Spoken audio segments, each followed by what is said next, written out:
Welcome to ENG 250, Part 2, Week 3. In the end, there is only ambiguity. But Daru is not one to try to second guess which way the wind will blow and then go with it. In other words, Daru knows that the situation is ambiguous, but in order to discover what line of action he will follow, he doesn't ask himself, what will be most advantageous for me? He asks himself, what do I believe? What do I believe is the right way to act, the correct way to act?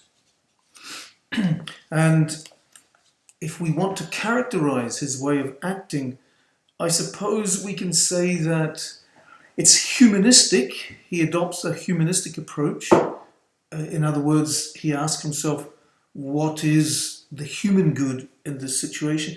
But he also seems to be operating according to an ancient code of ethics. That is, whatever he means by honour, and honour means many things. It's a kind of movable feast. Very often it means what we want it to mean.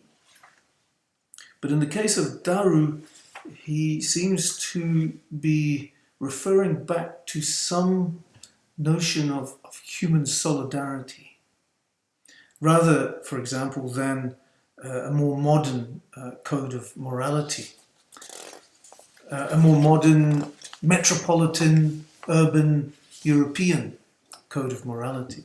Now, let's go to questions. That's the plot of the story explicated. I have some questions, and these questions, of course, correspond to the choice of questions you have for your analysis exercise. There is the question of Daru's relationship to nature, to the landscape, the exact sense in which he seems to feel that he belongs to that landscape. We need to ask that of the nature of that sense of belonging. We need to ask why Daru sets the prisoner free. What were his motivations? And we also need to ask why the prisoner, in the end, chooses the way he chooses. Now, I'm not going to answer these questions. I'm not going to say, this is what I think is the answer to question 1, 2, and 3. And I also let me say that I ask these questions because I think as questions, they help us gain access to the story, to what we might refer to as the heart of the story, the heart of the matter. As I said, I won't answer these questions, but I will say this. Each of these issues, each of these questions involves fundamental ambiguities and inconsistencies, but are, so to speak, all the more human for that. Let's look at belonging. Daru is officially French, and there is an unmistakable solidarity between Daru and Balducci, the other Frenchman of the story. But also, both men are somehow outside official French culture. Balducci is a Corsican.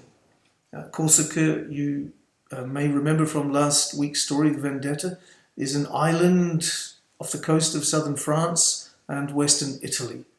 It somehow belongs culturally and politically to both France and Italy, because they're the dominant powers of the region, yet at the same time, culturally and politically, it's independent.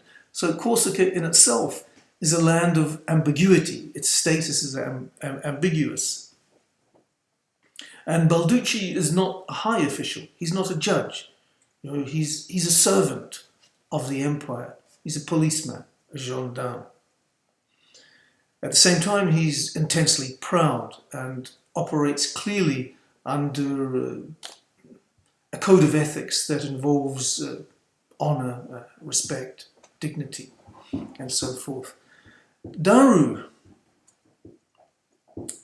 in an indeterminate way is not part of the official French culture.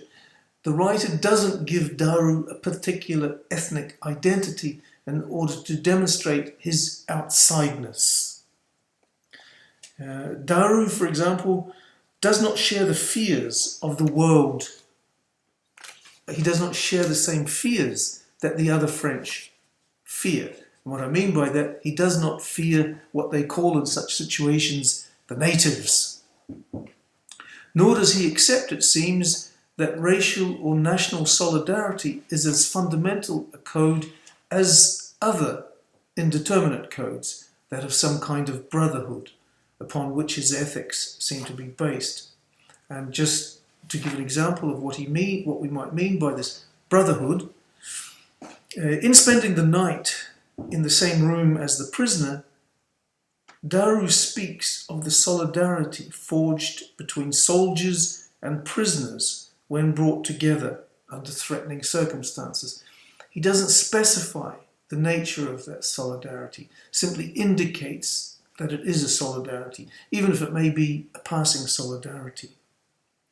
The decisions he makes, which are decisions of life and death, it turns out, tend not to refer to explicit modern social formations like the nation. They are rather linked to a certain set of existential modes, that is, belonging in relation to nature or to the natural environment. But when he talks about nature or the natural environment, he doesn't talk about it as being an Algerian natural environment, a French natural environment. In fact, in subsequent writings, Camus talks very much about the Mediterranean environment. He sees Mediterranean culture as being some kind of general identity to which he belongs. By Mediterranean culture, he means the European Mediterranean, the Levantian Mediterranean, that is Syria, Palestine, and Lebanon, and the North African Mediterranean culture, that is Algeria, Tunisia, Libya, Morocco.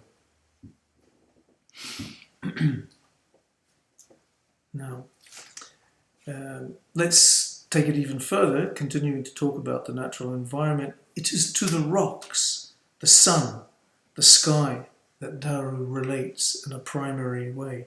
It is to the poverty and hardship of the inhabitants of this region that he extends ethical considerations. It is to the children in the classroom that form his primary political or ethnic grouping. Ultimately, it is to the necessity of freedom that he extends his ethical concerns. But that freedom is never defined. We don't know what that freedom is. Is it a serious, philosophically understood notion of freedom? Or is it rather a rhetorical idea of freedom, whereby everything one wants, everything one desires is freedom, despite the effect that it might have on other people? No, that's not Camus. Camus is a complex, ill-defined and indeterminate notion of freedom that always takes into account the relation of self and other. So when answering those questions, and I know you're going to answer them today, please try to take into account the fundamental ambiguities that determine the story.